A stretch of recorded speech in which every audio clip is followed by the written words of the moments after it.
Here I have Xiaomi Mi Mix 2S, and today I'm going to show you how to create folders on this device on the home screen.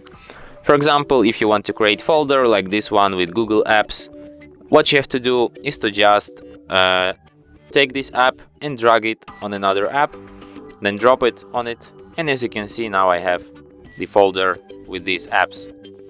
You can add another apps to this folder. You can create another folder by dropping one app on another, and that's how it works. Create folders as you like this. And that's it. Thanks for watching. If you find this tutorial useful, don't forget to hit that like button and subscribe to our channel.